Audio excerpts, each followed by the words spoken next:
Good evening, ladies and gentlemen. It is a privilege for me to join you this evening at India Today's Conclave in New Delhi to discuss the challenges for the brave new world. I first came to India as a teenager, visiting Shimla with my father in 1971 or 72. I still remember the warmth and affection with which the people of India greeted me, although at that time we were supposed to be the enemy.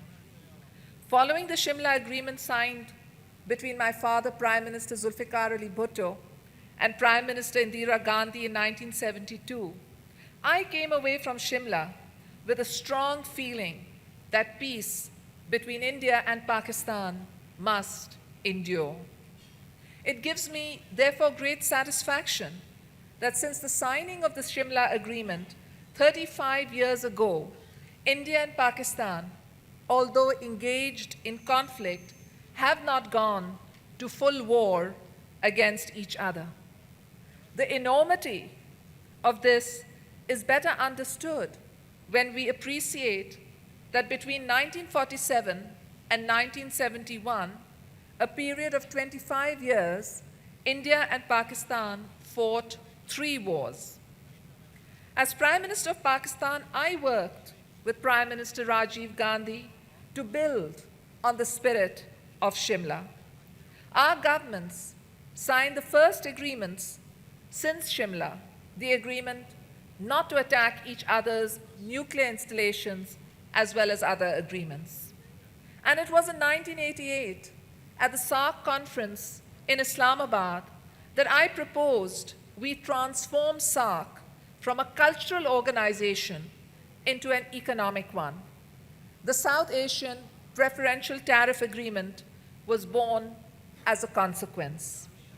And in 1999, at an Indo-Pak Parliamentarians Conference in Islamabad, I proposed that India, Pakistan, and all the countries of South Asia put aside their differences to create a common market to eliminate our real enemies, which are poverty, hunger, unemployment, and backwardness.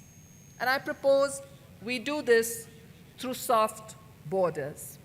So, ladies and gentlemen, I believe that Indo-Pak relations can be creatively reinvented. Time stands still for no one. The moving finger of history writes, and having written, moves on. Those of us in leadership positions in India today, in the media, in the think tanks, and in government, have a choice to make. The choice is ours to write a success story of free markets, liberty, human rights, gender equality, and the common values of tolerance and interfaith understanding. The Pakistan People's Party, which I lead, and I, even in opposition, have tried to be part of this success story, co-authored with all the intellectuals, political parties, and leaders in our countries, yours and mine, who truly believe that the future welfare of humanity in our part of the world lies in cooperation. I see the world in terms of competing economic blocs that can best function in an environment of peace and security. I see the world as one where the have-nots can conquer poverty if we come together in an economy of scale similar to that done by Europe. For these ideas and for seeking peace with India, I was initially called a security risk by my critics in Pakistan. But ideas cannot be killed by character assassination. And in time, my political opponents, as well as the military establishment of my country, realized the importance of peace as a quality that makes or breaks a nation. So I'm proud that today India and Pakistan are discussing ways and means to have open borders, soft borders, and to promote trade and travel. We still have a long way to go, but our journey has begun. Of course, the dangers are still there. Both our countries nearly came to war in 1999 in the icy glaciers known as Siachen. And both our armies stood eyeball to eyeball in confrontation in a deadly year-long confrontation following a terrorist attack on the Indian Parliament in December 2001.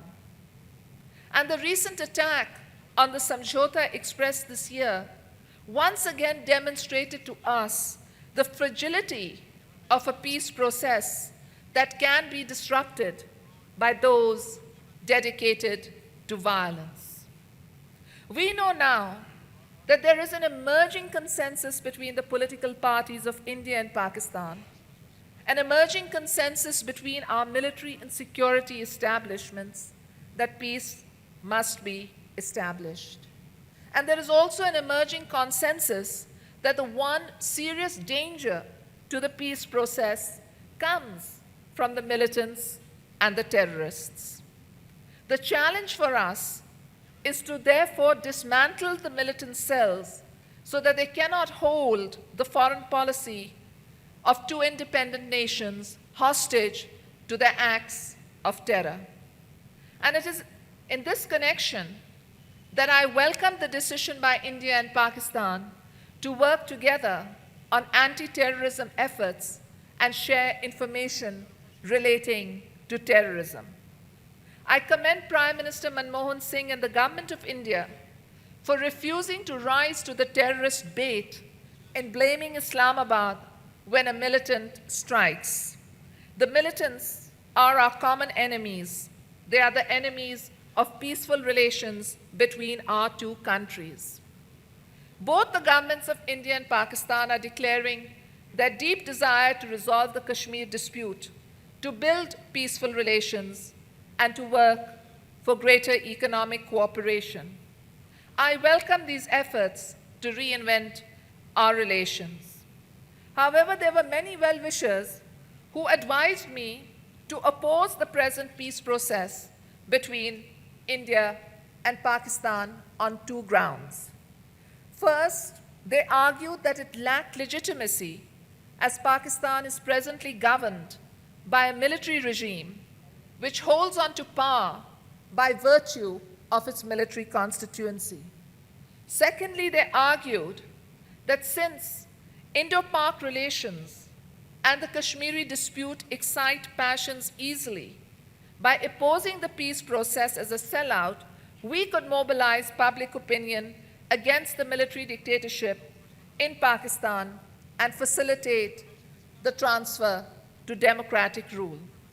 And as some of you would know, the restoration of democracy is a cause dear to my heart.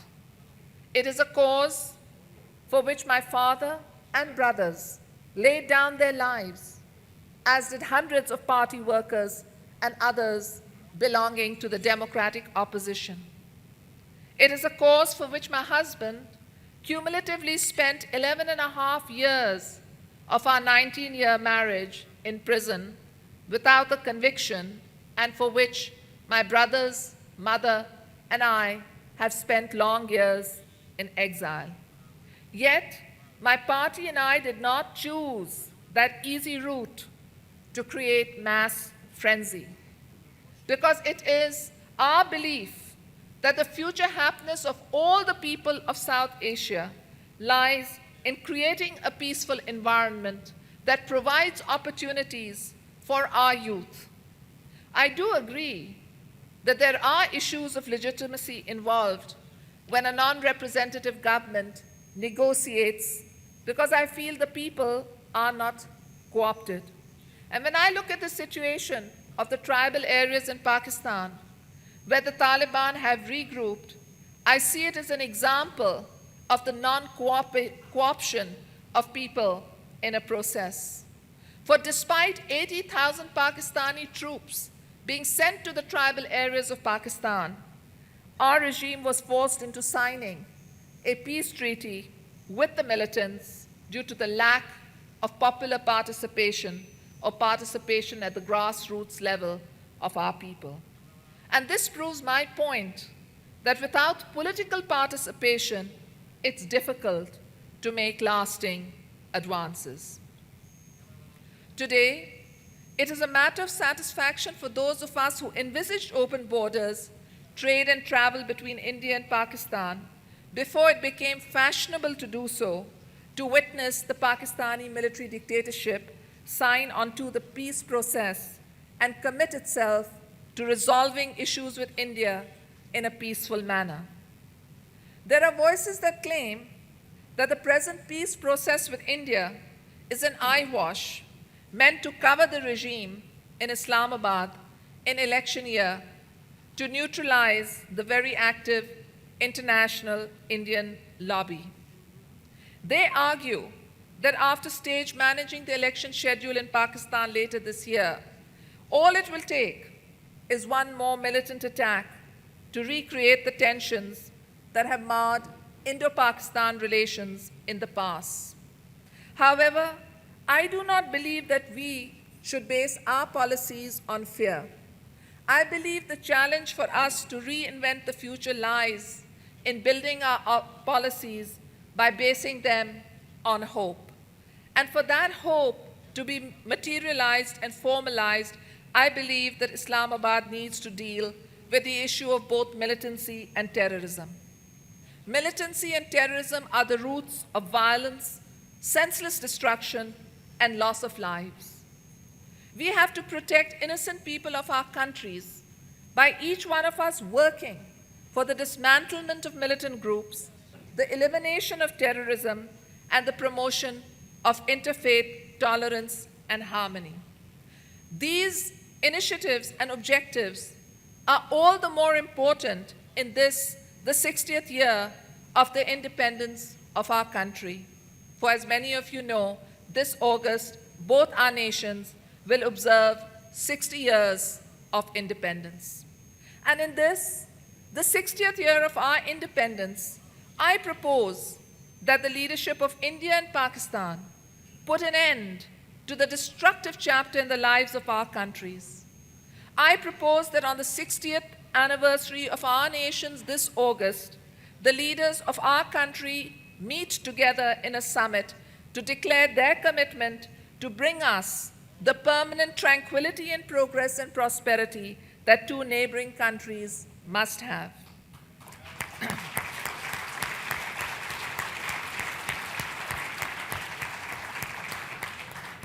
Ladies and gentlemen, I have made trade, not conflict, with India a top priority of my forthcoming electoral campaign in Pakistan, which I believe will start in November this year.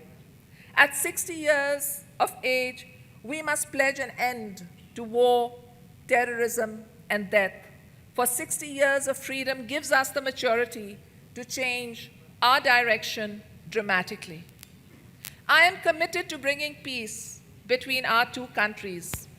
And my commitment to peace began when I was a young child.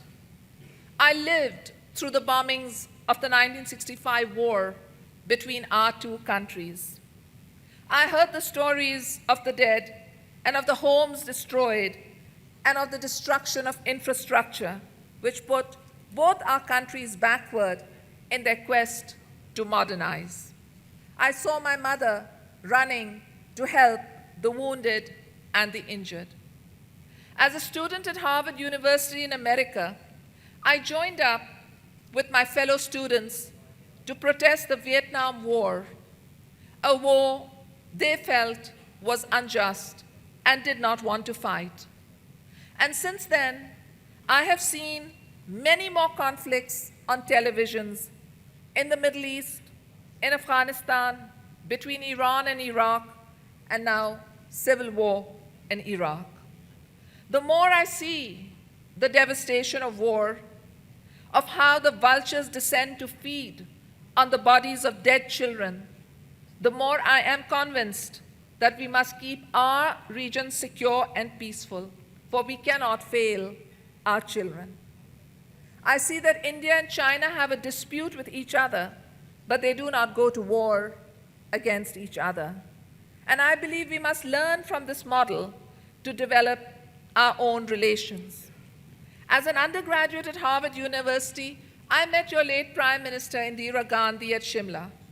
I witnessed the first peace agreement signed by our two countries, and in the words of the famous American Secretary of State, Dean Acheson, I was present at the creation of the peace movement between our two countries. I am proud of the fact that during my 2 tenures in office, neither our peoples or our armies had to face a Kargil-like situation which left tens of thousands dead.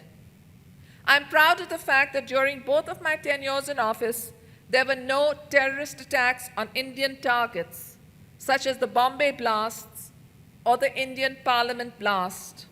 It is not easy, as you know, to keep the peace, but my government did so and reined in the militants from Indian targets. On a separate note, we brought peace to Karachi too, taking on the militants there. And we brought peace to our tribal areas, where at that time narcotics barons had private militias. So my government has the capacity to take on the militants. My government also had the capacity to build nuclear weapons, but we chose to remain a nuclear-capable state instead of turning ourselves into a nuclear weaponized state during my tenure in office. And one of the ways that I tried to reinvent relations between Pakistan and India was to involve the military and intelligence personnel in the process. With terrorism now a global issue, cooperation between India and Pakistan to work on eliminating terrorism from the region offers us an important way to reinvent our relationship. I know that the hotline established by Prime Minister Rajiv Gandhi and myself between the military headquarters of our two countries has played no small part in preventing escalation of tensions on many occasions. Ladies and gentlemen, we live in societies both in India and Pakistan where there are islands of opulence amongst oceans of misery. I find it morally wrong that the gap between the rich and the poor seems to grow wider even as we create more billionaires in our countries. And I find it hard to understand how, in the third millennium, so many should die because they do not have access to drinking water, or when they do have access to drinking water, it is often contaminated. We should band together to fight this hunger and disease. We should band together to fight discrimination and bigotry against minorities. And we should band together in a political and economic condominium that could be a model to the entire world of what the future holds. And there is so much that we can learn from each other. All the countries of South Asia, except Burma and Pakistan, are military dictatorships. And all the countries of South Asia, except Burma and Pakistan, have civilian control over the military and the conduct of foreign policy of their nation.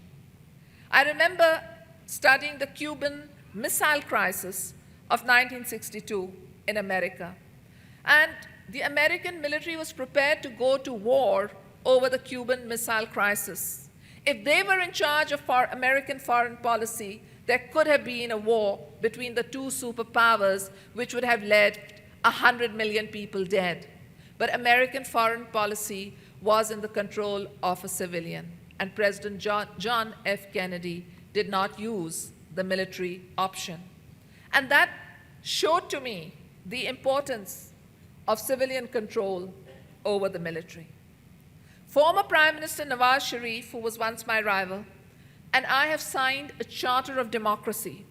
And this Charter of Democracy commits both our parties to a framework of peace and justice for our own people and for peace and friendship with India.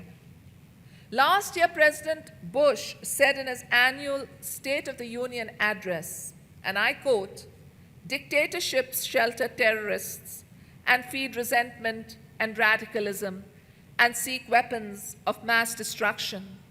Democracies replace resentment with hope, respect the rights of their citizens and their neighbors, and join the fight against terror." I agree with President Bush on the nature of dictatorships, and I have dedicated my life working for the restoration of democracy in Pakistan. In the last election of October 2002, I was not allowed to fight that contest. Yet, despite the hurdles put in our way, and despite the international observers calling the elections flawed, the Pakistan People's Party, which I lead, was the largest vote getter, getting nearly 26% of the vote. I understand that is similar to the number of votes that the Congress Party won in the elections of 2004. But unfortunately, in Pakistan, the parliamentary session was indefinitely postponed to fracture my party's support. And had it not been postponed, I would have formed a government like Mrs. Sonia Gandhi did after the 2004 elections. I'm fully on the side of the people of Pakistan. My late and beloved father, Zulfikar Ali Bhutto, named our party Pakistan People's Party, and we have a long history of fighting for the people of Pakistan. And I have fought dictators before, as has my party. I will fight them again in the election campaign of 2007, and I intend to win. Some have asked why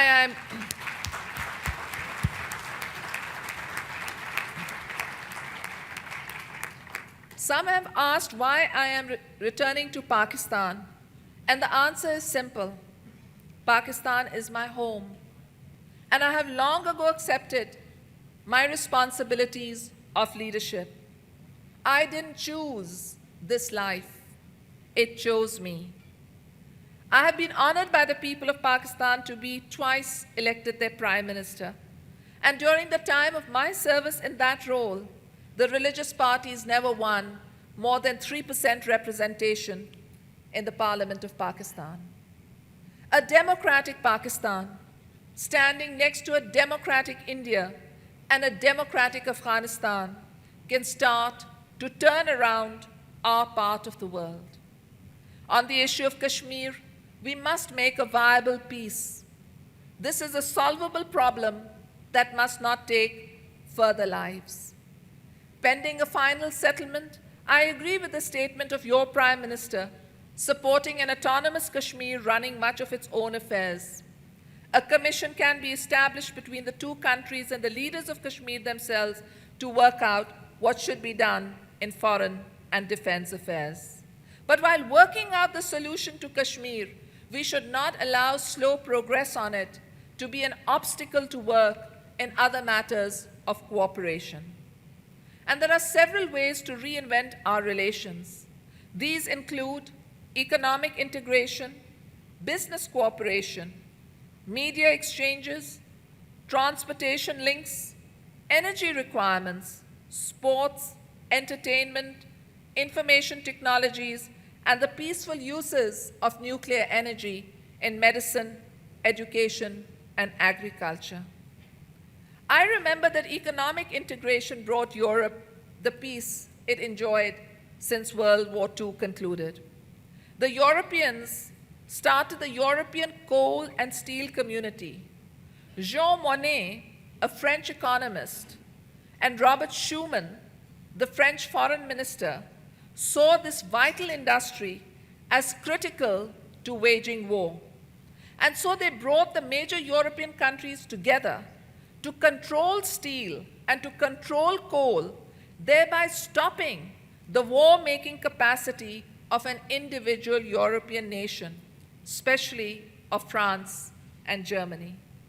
It was the first step that the Europeans took to blunt the instrument of war-making in their continent. And there is no reason why we cannot do the same in the South Asian subcontinent.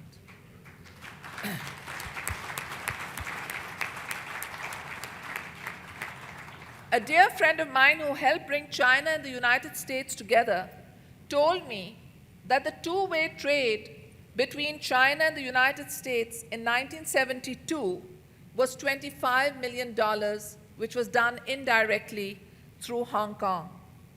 And now, from 1972 to 2007, US-China direct trade is over $200 billion. That trade and other factors have made China the huge economic machine it now is, and that is the kind of future I see that awaits our people. Regarding transportation links, a start has been made with the bus journey between Srinagar and Muzaffarabad and the train between New Delhi and Lahore. And I hope that we can increase these links, eliminate visa restrictions, and remember that when we can travel between France and Germany, two old enemies, the train or bus no longer stops anymore for police and customs checks because people feel so safe. Energy resources are vital to our economies, and the closest readily available energy source of hydrocarbons is in Central Asia. My government implemented my father's proposal to build Gwadar port in Balochistan, Pakistan's largest province, to bring Central Asian oil and gas to the world markets through Pakistan. And my government agreed to building pipelines for oil and gas to be pumped across Pakistan to India. And I intend to make these plans a top priority for my country, to bring gas and oil from Central Asia to the people of Balochistan and Pakistan, and to export them to India, which needs to import oil and gas. The political instability of Afghanistan hampers trade with Central Asia. And so controlling terrorism in the tribal areas of Pakistan is a priority for my people and for the government we hope to make. A peaceful and democratic India, Pakistan, and Afghanistan can bring enormous benefits in this program. In addition, Pakistan has one of the richest shale deposits in the world. A new low-cost technology is now available to get usable energy from shale and the residue in water. And we can share both technology and the product with your country. We have seen the excitement of our people when the sport teams visit each other. And we must let the people come and go between our two countries to see these sporting events more easily than they presently do. The Prime Minister of Azad Kashmir, Pakistan-controlled Kashmir, has welcomed investment from all regions, including from Indian-controlled Kashmir. He has offered gas and electricity across the line of control. Discussing such proposals can bring us closer. The devastating earthquake in 2005 demonstrated that disaster knows no geographical boundaries. People on both sides of the line of control were killed. It was a terrible tragedy, and it awoke in our minds the need for us to work together, even on issues such as disaster control. The entertainment industry in India is huge, and it's growing in Pakistan too. There must be no boundaries between our countries in this area either. Both our countries have detonated nuclear devices in May 1998. We have proved to the world that we are firmly in the group of countries that have nuclear weapons. We do not have to prove our military prowess anymore. And so let us turn our investment towards the peaceful uses of nuclear energy. After all, people in France get 80% of their electricity from nuclear methods. I have listed a few of the areas to the India Today Conclave on which India and Pakistan can reinvent their relations. And before concluding, I would like to remind you about the small peace park that is across the United Nations headquarters in New York City. And in that small peace park, there is an inscription that reads, and I quote, "They shall beat their swords into plowshares and their spears into pruning hooks. No nation shall not lift up sword against another nation, neither shall they learn war anymore. And it was Mahatma Gandhi who said, and Mahatma Gandhi believed in peaceful movements, and he said, an eye for an eye only makes the whole world blind. Let us not be blind. Thank you so much, ladies and gentlemen. Mrs. Bhutto and I were having a lunch here in this hall, in fact, in a round table this afternoon. And of course, I popped the obvious question to her that she's returning to, the rumor is that she's returning to Pakistan and that she's made a deal with Musharraf to come back because the general will not allow, I think, Mrs. Bhutto to come back so easily. And she looked under the table and she said, you know, where's the deal? I don't see any deal. I've been looking for this deal since everybody's talking about it. So I'm still going to ask the question in a different way. You gave an interview, in fact, to India Today in 2001, where the question was, would you choose Nawaz Sharif or Musharraf? And you said, Musharraf, anytime. In fact, you also said that Nawaz behaved like an animal. So obviously there's been a change of heart. So I'd like to know what was the journey from there to now. Well, obviously, India Today does a lot of research, and obviously I misspoke when I gave that interview in 2001. I'm not finished. But let me say that there were many who thought when General Musharraf first came that a situation had been created in the country and that he would move the country towards enlightenment, and he himself said he'd bring to democracy, but that has not happened in Pakistan. And this is the reason why Mr. Nawaz Sharif and I have come together to fight for democracy. Yes, there have been informal contacts and formal contacts between General Musharraf and the Pakistan People's Party, as indeed we hear with other political parties, but there has been no agreement. And the issues that we have on the table, which is the issues of the military going back to the barracks, president without uniform, fair elections, the return of the prime ministers, an end to the political persecution, these issues remain on the table and have not been resolved.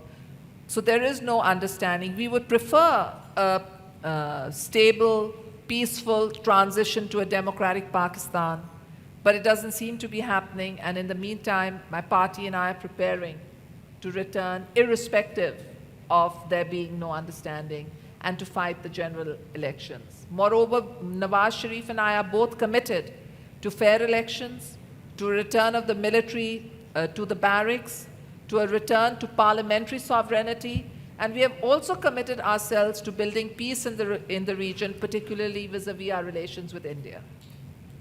Well, we're glad to hear that. I'm sure everybody would welcome a democratic On a lighter Pakistan. note, may I say that my relations with General Musharraf are the same as General Musharraf's relations with New Delhi. Plenty of contact, but very little movement forward.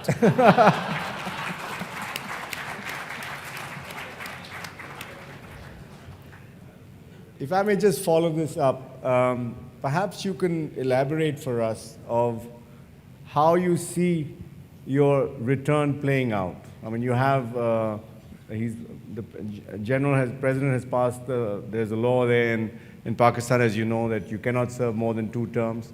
That disqualifies you and Mr. Nawaz Sharif. So how do you, and of course there's the American situation there in terms of you've hired a PR agency, according to news reports, to lobby in America for your cause. So how does this thing play out in terms of you returning back, fighting elections? Do you think this will actually happen the way you think it'll happen? Well, my party has indeed got a lobbyist firm for a short period to help us put across our message in Washington that democracy is important to eliminating terrorism. And in our view, the Taliban and the whole tribal situation is not going to go off the radar screen until there is democracy in Pakistan. But the way I see things playing out is that my commitment is to a democratic Pakistan, and irrespective of whether I can run for prime minister or I can't run for prime minister, I want to be back to help my party win the largest number of votes so that with our democratic partners, we are in a position to form the next government. Now, my party wants me to be the prime minister, and I'm mindful that in Turkey, when there was a ban on the leader of the Turkish party, the ban was lifted after the party won a majority. So bans can be lifted, and if my party wants me to be the prime minister, I can be the prime minister, but I'm not taking the risks to be prime minister of Pakistan. I'm taking the risk so that my children and all the children of Pakistan can live in a democratic country just as the children of India do.